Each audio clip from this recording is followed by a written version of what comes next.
Estamos con Monseñor Víctor Hugo Palma Paul. Él es obispo de Escuintla, aquí en Guatemala.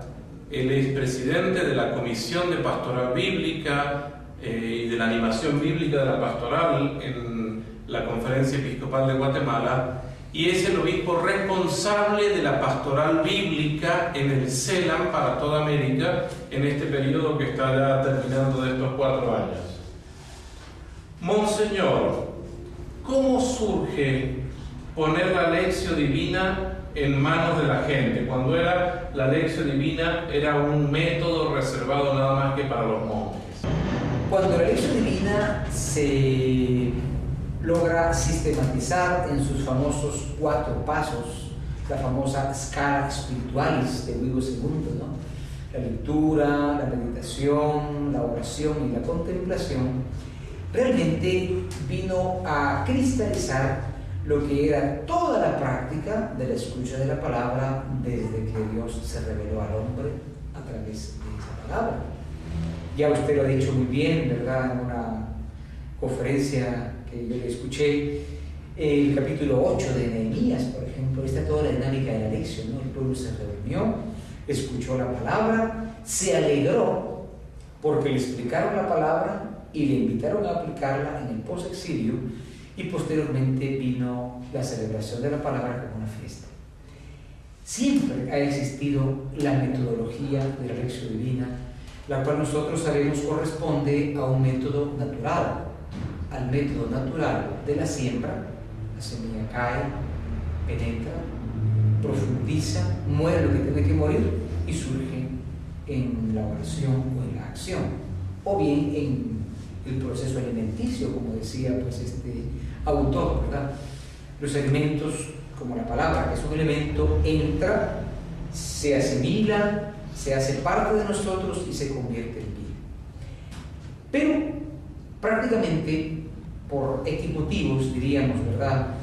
Lo que es el método propio de la Lectio Divina, sí, muy bien se reservó a un mundo más privilegiado, como era la práctica de los monjes.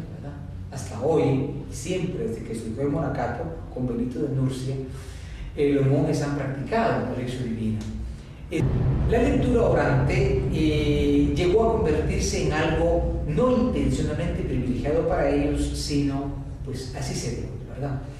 Pero la Lectio Divina sobrevivió en la práctica de la liturgia.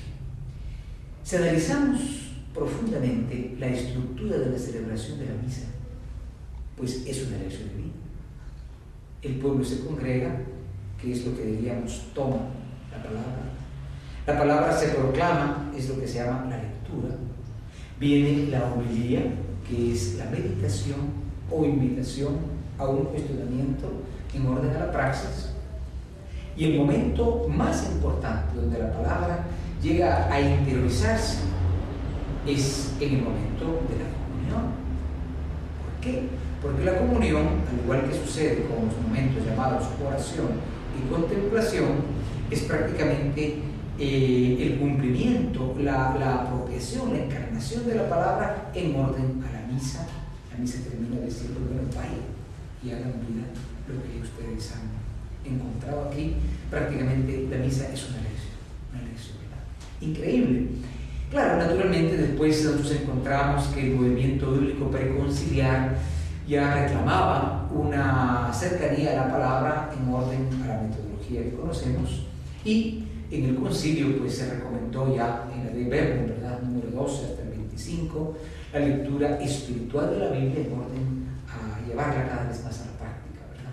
Sin embargo, fue el Papa Juan Pablo II el que estimuló que se hiciera en las parroquias, y el año pasado el Papa Benedicto XVI, en su carta a los jóvenes, dijo específicamente que la Biblia debía ser leída en el método orante, y pone en su carta el método de Lectio Divina.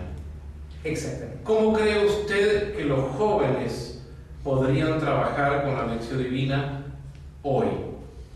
Naturalmente, si les hacemos descubrir, si les invitamos, ¿verdad?, a descubrir a ellos pues la naturalidad del proceso de la lección. Yo creo que el joven no es que sea reacio al académico o a lo metodológico, pero evidentemente lo va a aceptar más si descubre que en el fondo es lo que hace con cualquier palabra que escuche, con una canción que escuche. La escucha, la interioriza y bueno, lástima, termina en sentimiento o puede que la viva. Lo maravilloso del método es que el joven ya encuentra en la lección divina un camino, diríamos, vital en el sentido de vivo, ¿verdad? No tenemos que instruirle de cosas raras y naturalmente hacerle descubrir pues esa frescura maravillosa de la presencia de Jesucristo en la palabra a través de la lección divina.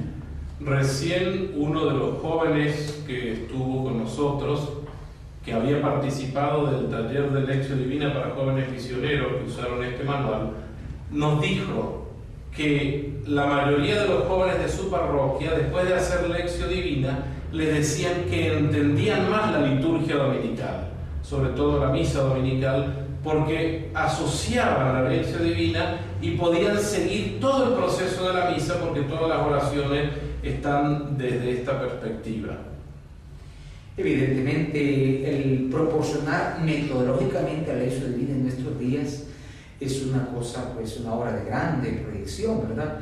El joven, como digo, se acostumbra a lo que debía haberse acostumbrado siempre, ¿no?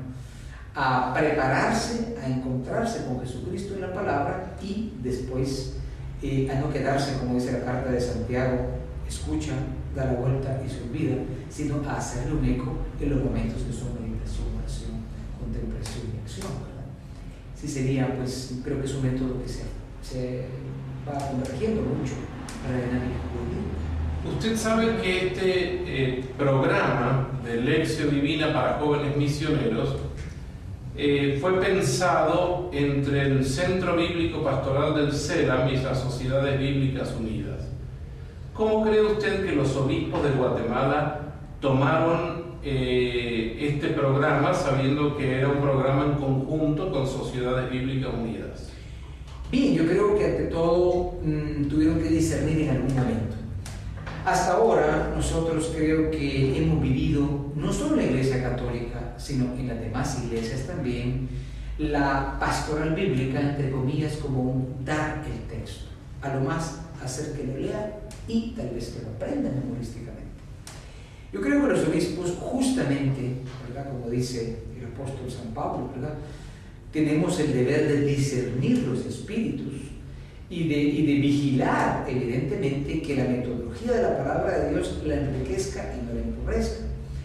Cuando nosotros pensamos en sociedades bíblicas, tenemos evidentemente una imagen tal vez un poco lejana, ¿verdad? De sociedades bíblicas, de su cometido, de su misión, pues hay que ir haciendo un camino de más aproximación. Pero la idea de que sociedades bíblicas propusiera cosas bíblicas, tal vez era decir, bueno, van a proponer simplemente Biblias, y Biblias, por ejemplo, no católicas, ¿verdad? Como evidentemente en una grande proporción la proponen sociedades bíblicas. Al entender un poquito el trabajo más amplio, ecuménico, intereclesial de las sociedades bíblicas, al entender y valorar la presencia de Dios habla hoy, por ejemplo, ¿verdad? Que antes era Dios llega al hombre, y al advertir que la dinámica de la lección divina es asumida por